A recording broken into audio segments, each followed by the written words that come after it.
এসো এসো বন্ধুরা দলে দলে, ইমাম মাহমুদের পতাকা তলে। এসো এসো বন্ধুরা দলে দলে, ইমাম মাহমুদের পতাকা তলে। আসসালামু আলাইকুম ওয়া রাহমাতুল্লাহ। আলহামদুলিল্লাহ রাব্বিল আলামিন, ওয়াসসালাতু ওয়াসসালামু আলা রাসূলিহিল কারীম ওয়া আলা আলিহি ওয়া আসহাবিহি আজমাইন। আম্মা বা'দু, ফাআউযু বিল্লাহি মিনাশ শাইতানির রাজীম। বিসমিল্লাহির রহমানির রহিম। কাছে এবং দূরে, দেশে এবং প্রবাসী, যে যেখান থেকে আমাদের আজকের আলোচনা শুনছেন এবং দেখছেন, অনুষ্ঠানের শুরুতে আমি মোহাম্মদ রিদওয়ানুল ইসলাম যশোরী আপনাদের সকলকে জানাচ্ছি আন্তরিক মোবারকবাদ।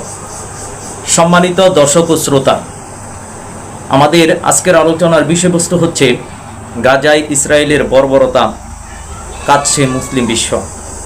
ইমাম মাহদির আগমন, তৈরি হচ্ছে বিশ্বমঞ্চ। অত্যন্ত বারাক্রান্ত হৃদয়ে জানাচ্ছি, আপনারা নিজেরও ইতিমধ্যে জানেন, বিশ্বের মুসলমানদের উপরে ইহুদি খ্রিস্টান হায়নারা একের পর এক বর্বরতা চালিয়ে যাচ্ছে। বিশেষ করে মুসলমানদের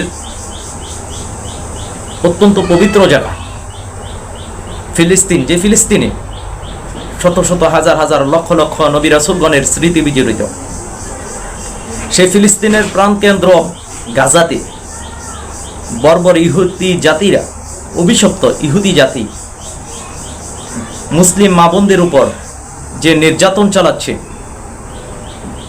যে নিপীড়ন চালাচ্ছে, যে বর্বর হামলা করছে, পৃথিবীর প্রত্যেকটি জায়গাতে আজকে শুধু মুসলিম নয়, শুধু মুসলমানদের রক্তকরণ হচ্ছে তেমনটি নয়, আজকে যাদের মধ্যে ন্যূনতম মনুষ্যত্ব আছে, যারা মানুষ, তারাই এই গাজা, এই ফিলিস্তিনের মুসলমানদের উপর নির্যাতন দেখে তাদের হৃদয়ও কেঁপে উঠছে।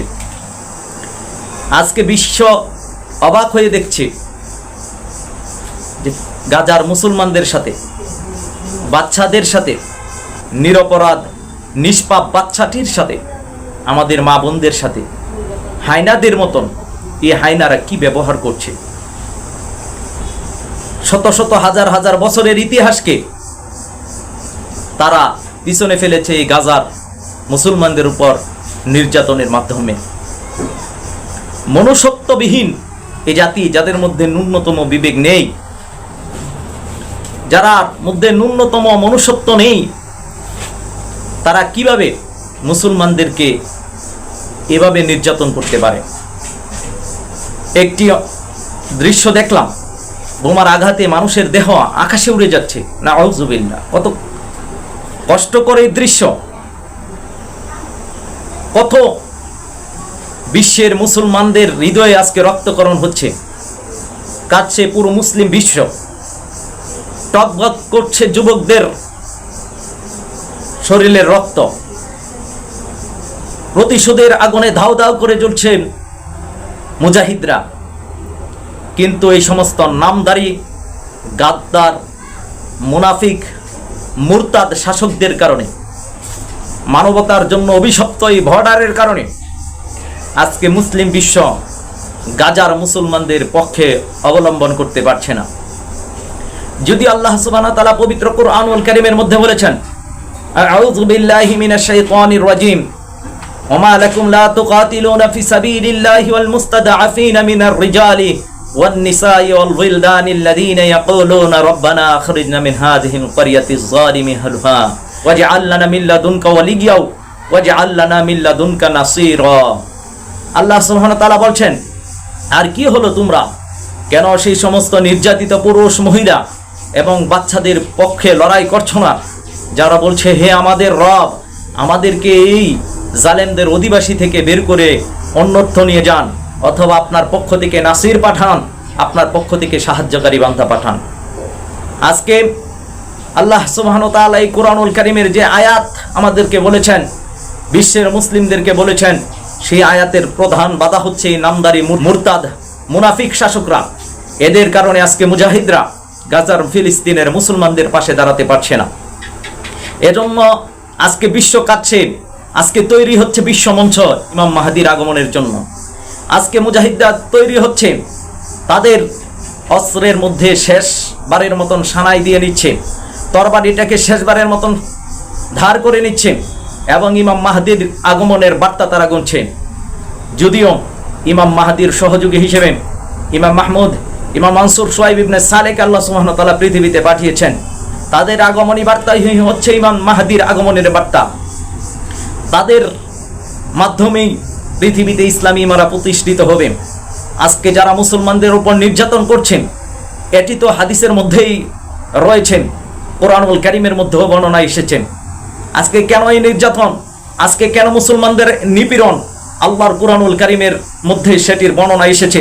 আল্লাহ সুবহানাহু ওয়া তাআলা বলেন, ইল্লা তানফিরু ইউআযিবুকুম আযাবান আলীমা, যদি তোমরা আল্লাহর দ্বীনের জন্য বের না হও, জিহাদের পথে বের না হও, আমি তোমাদেরকে কঠিন শাস্তি দিব, আযাব দেব।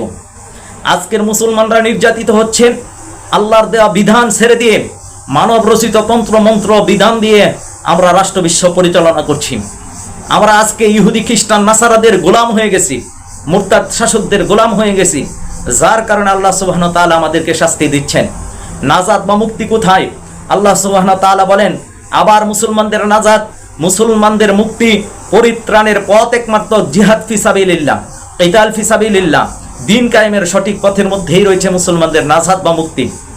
আমরা যদি আবার কিতাল ফি সাবিলিল্লাহর পথ ধরতে পারি, আমরা যদি আবার জিহাদ ফি সাবিলিল্লাহর পথ ধরতে পারি, আল্লাহ প্রদত্ত যে জীবন বিধান আল্লাহ আমাদেরকে দিয়েছেন রাসূলের মাধ্যমে, আমরা যদি সেই পথে ফিরে আসতে পারি, আমরা যদি পৃথিবীর সকল তন্ত্র মন্ত্র, জাতীয়তাবাদ, ধর্মনিরপেক্ষতা, সেকুলারিজমকে ছেড়ে দিয়ে আল্লাহর দেয়া বিধানে যদি আমরা আত্মসমর্পণ করতে পারি, উদখুলু ফিস সিলমি কাফা, পরিপূর্ণভাবে আল্লাহর দ্বীনে ফিরে আসতে পারি, তাহলেই মুসলমানদের নাজাত, মুসলমানদের মুক্তি, পরিত্রাণের পথ একমাত্র আমাদের রয়েছে জিহাদ ফি সাবিলিল্লাহর মধ্যে, দ্বীন কায়েমের মধ্যে।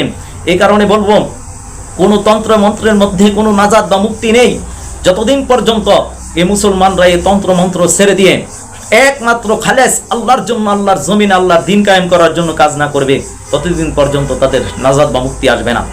তবে আশার আলো হচ্ছে, আপনাদেরকে আশার বার্তা শোনাতে চাই, মুসলিম যুবকদেরকে আশার বার্তা শোনাইতে চাই। ইমাম মাহদির জন্য তৈরি হচ্ছে বিশ্ব। ইমাম মাহদির অগ্রবর্তী হিসেবে ইমাম মাহমুদ, ইমাম মানসুর, সোহাইব ইবনে সালেহ পৃথিবীতে কাজ শুরু করে দিয়েছেন। তৈরি হচ্ছে মুসলিম বাহিনী, তৈরি হচ্ছে প্রতিরক্ষা বাহিনী, প্রতিরোধ বাহিনী, যারা নিজেদের হিসাব নিজেরাই নেবেন, যারা মুসলিম মা বোনদের পাশে, নির্যাতিত মা বোনদের পাশে দাঁড়াবে, যারা আল্লাহ সুবহানাহু ওয়া তাআলার পবিত্র কোরআনুল কারীমের বাণী, ওমা লাকুম লা তুকাতিলুনা ফি সাবিলিল্লাহি ওয়াল মুস্তাদাফিনা মিনার রিজালি ওয়ান নিসাই ওয়াল গিলদানি আল্লাযীনা ইয়াকুলুনা রব্বানা আখরিজনা মিন হাযিহিল ক্বরিয়াতিজ যালিমিন। এই আয়াতকে যারা অনুসরণ করবে, যারা কুরআনুল কারীমের সূরা মায়েদার 54 নম্বর আয়াতকে অনুসরণ করবে, ইয়া আইয়ুহাল্লাযীনা আমানু মান ইয়ারতাদ্দা মিনকুম আন দীনিহিম, হে ঈমানদাররা, তোমরা যদি দ্বীন থেকে সরে যাও, এমন সম্প্রদায় আসবে যারা আল্লাহকে ভালোবাসবে, আল্লাহ তাদেরকে ভালোবাসবেন। মুমিনের ক্ষেত্রে থাকবে তারা কোমল, কাফেরদের ক্ষেত্রে থাকবে তারা কঠোর। ইউজাহিদুনা ফি সাবিলিল্লাহ, তারা আল্লাহর রাস্তায় জিহাদ করতেই থাকবে। ওয়ালা ইয়াখাফুনা লাউমাতা লাইম, তারা কোনো নিন্দাকারী নিন্দাকে পরোয়া করবে না। আজকে দিকে দিকে মুমিন মুসলমানেরা এমন বাহিনী তৈরি হচ্ছে, এমন লোকগুলো আসতেছে যারা আল্লাহকে ভালোবাসবে, আল্লাহ তাদেরকে ভালোবাসবে। যারা মুমিনের ক্ষেত্রে থাকবে নরম, কাফেরদের ক্ষেত্রে থাকবে তারা কঠোর, তারা আল্লাহর রাস্তায় জিহাদ করতেই থাকবে, কোনো নিন্দাকারীর নিন্দাকে তারা পরোয়া করবে না। এইরকম বাহিনী তৈরি হচ্ছেন ইমাম মাহমুদের নেতৃত্বে, এমন বাহিনী তৈরি হচ্ছে ইমাম মানসুরের নেতৃত্বে, এমন বাহিনী তৈরি হবে সোহাইব ইবনে সালেহর নিরিব। সুতরাং আসুন আমরা তৈরি হই। আমাদেরকে জাতিসংঘের তল্লাবাহী হলে চলবে না, আমাদেরকে মুসলমানদেরকে ফিরে আসতে হবে আল্লাহর দেওয়া জীবন বিধানে, আমাদেরকে ফিরে আসতে হবে কোরআন এবং সুন্নাহর মধ্যে, আমাদের ফিরে আসতে হবে রাসূল সাল্লাল্লাহু তাআলা আলাইহি ওয়াসাল্লামের সিরাতের মধ্যে, যে সিরাতের মধ্যে রয়েছে মুসলমানদের নাজাত, মুক্তি। এজন্য ইমাম মাহমুদ হাবিবুল্লাহর কাফেলা ঐক্যবদ্ধ হন। শামরাম মানসুরের নেতৃত্বে ইয়েমেনে বাহিনী তৈরি হবে, সোহাইব ইবনে সালেহর নেতৃত্ব বাহিনী তৈরি হবে।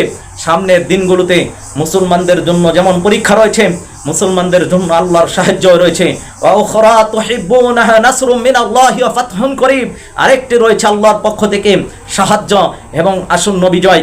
মুমিনরাই বিজয় হবে, মুমিনরাই জয়লাভ করবে যদি তারা প্রকৃত পক্ষেই আল্লাহ সুবহানাহু ওয়া তাআলার দেখানো পথে কাজ করতে পারেন। আল্লাহ সুবহানাহু ওয়া তাআলা ওয়াদা দিয়েছেন, ওয়াদাল্লাহুল্লাযীনা আমানু ওয়া আমিলুস সালিহাতি লা ইস্তাখলিফান্নাহুম ফিল আরদ। আল্লাহ সুবহানাহু ওয়া তাআলা বলেন, আর আল্লাহ ওয়াদা দিচ্ছেন নিশ্চয়ই আল্লাহ সুবহানাহু ওয়া তাআলা তোমাদেরকে পৃথিবীর প্রতিনিধিত্ব দান করবেন যদি তোমরা ঈমান আনো এবং আমলে সালিহা করো।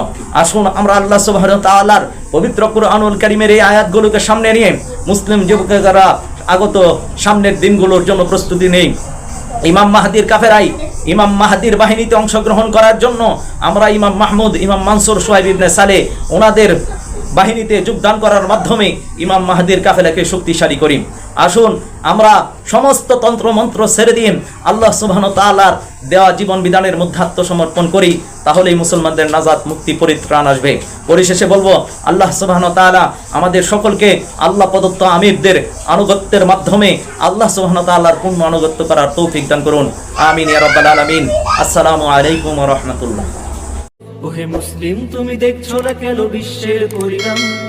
কাফের তাগুত নিয়েছে কেড়ে তোমাদের সম্মান। এখনো কেন ঘুমিয়ে তোমরা না দিয়ে স্লোগান? জিহাদি সমাধান, এর জিহাদি সমাধান, জিহাদি সমাধান।